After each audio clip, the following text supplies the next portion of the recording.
Sa ngay na in kanun hi zo in na kaswal na ang in min thong rulova lom na tang shelovin kun le ni ka chia chin olal pa nang in min ngai da mang che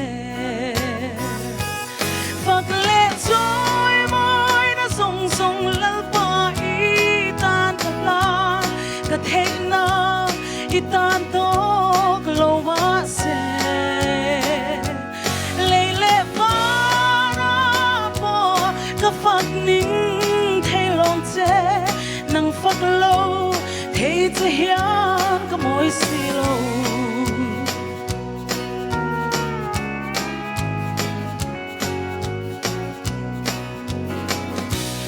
luang chi thêm yang in he ka sing nun hi kal ngai na chelovin a tham ve la tui lai ra pa shin nun kong ka so lain kan nun na yan nang in thu ron nei la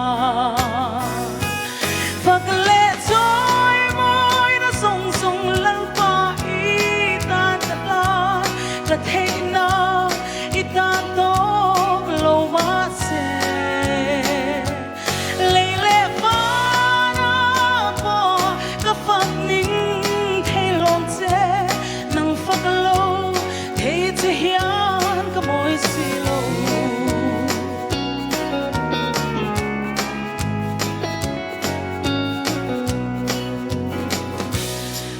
lâu ta chung in nung ca duy chi na ka thấy na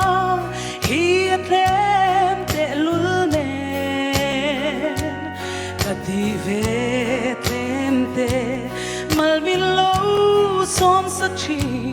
ka đam chu in lal pa ka suyang che phật lệ trôi môi đã song song lal thấy na i tan to lo wa se le le pa na po ka phật ning thay lom che nang phật lo thay che hian ka moi si lo nang phật lo thay che hian ka moi si lo